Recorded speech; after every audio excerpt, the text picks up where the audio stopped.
प्रत्यक्ष पंढरपुरात जाता आलं नसलं तरी ठिकठिकाणी विठ्ठल रुक्मिणी मंदिरांमध्ये मात्र आपण दर्शन घेण्यासाठी जात असतो। असंच मुंबईमध्ये सुद्धा विठ्ठल मंदिरात आता सध्या आमचे प्रतिनिधी धनंजय दळवी उपस्थित आहेत, त्यांच्याशी आपण बोलणार आहोत। धनंजय, आता वडाळ्यातल्या विठ्ठल मंदिरात सुद्धा आम्हाला तुमच्या मागे दर्शनाची ही रांग पाहायला मिळते, कसं नेमकं वातावरण आहे, काय नेमकं भाविकांमध्ये भावना आहेत? रिद्धी, खरं तर ज्या व्यक्तींना, ज्या भाविकांना पंढरपुरात जाता येत नाही ते भाविक मुंबईतल्या प्रसिद्ध अशा 400 वर्षांपेक्षा जुन्या असलेल्या प्रति पंढरपूर विठ्ठल रखुमाई मंदिरात येतात, ते म्हणजे वडाळ्यामध्ये। आणि मी सध्या त्याच ठिकाणी आहे।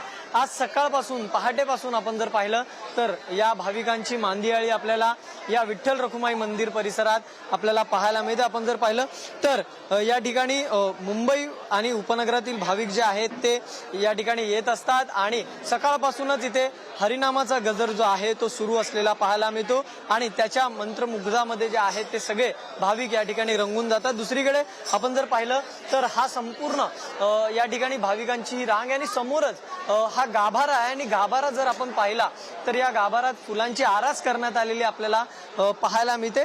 आणि जर आपण पाहिलं तर सकाळपासूनच रिद्धी, खरं तर यामध्ये या विठ्ठल रखुमाई मंदिराच्या दर्शनासाठी जर आपण पाहिलं तर पहाटेपासूनच मुंबईतल्या कानाकोपऱ्यातून भाविक येत असतात आणि समोर आपण ही विठ्ठल रखुमाईची मूर्ती पाहतोय आणि तुळशी माळ आहे, त्याचबरोबर फुलांची आरास करण्यात आलेली आहे। संपूर्ण या मंदिर परिसराला विद्युत रोषणाई करण्यात आलेली आपल्याला पाहायला मिळते। आज आषाढी एकादशी निमित्त मोठ्या संख्येने मुंबईतले आणि मुंबईच्या जवळपासचे भाविक जे आहेत ते दर्शनासाठी या प्रतिपंढरपूर असलेल्या विठ्ठल रखुमाई मंदिरात येत असतात। सकाळी जे आहे विधिवत पूजा या विठ्ठल रखुमाई मंदिरात करण्यात आलेली आहे आणि आता जर आपण पाहिलं तर बाहेर सुद्धा मंदिराच्या दिंड्या ज्या आहेत त्या येताना पाहायला मिळतात आणि त्यामुळे नक्कीच आपण जर पाहिलं तर हा सगळा जो उत्साह आहे तो उत्साह या ठिकाणी प्रति पंढरपूर असलेल्या विठ्ठल रखुमाई मंदिरात। दुसरीकडे जर आपण पाहिलं तर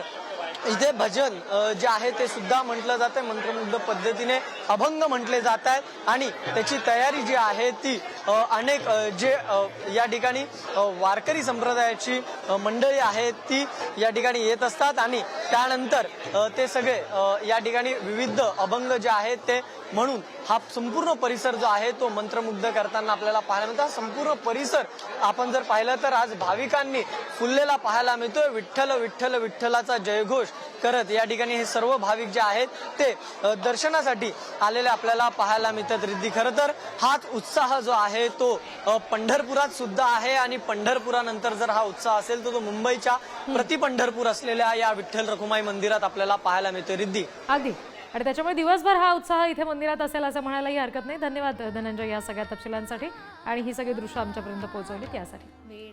पुन्हा एकदा आपण पंढरीतली ही दृश्य बघतोय। असंख्य दिंड्या दाखल झालेल्या आहेत, लाखो वारकरी दाखल झालेले आहेत आणि ज्या कारणासाठी ते इथे आलेत विठ्ठल रुक्मिणीच्या दर्शनासाठी ते आता पूर्ण होत आहे। आजच्या दिवसभरात असंख्य वारकरी विठुरायाचं हे पदस्पर्श दर्शन करतील, आनंद साजरा करतील आणि पुन्हा पुढच्या वारीची वाट पाहतील, हे मात्र निश्चित। तुम्हाला सुद्धा पुढारी न्यूजच्या माध्यमातून थेट पंढरपुरातली ही दृश्य आम्ही दाखवतोय। आजच्या एकादशी निमित्त आपल्याला जरी पंढरपूरमध्ये जाता येत नसलं तरी पुढारी न्यूजच्या स्क्रीनवर मात्र पंढरीतली ही सगळी दृश्य पंढरी नगरीतली आपण बघतोय।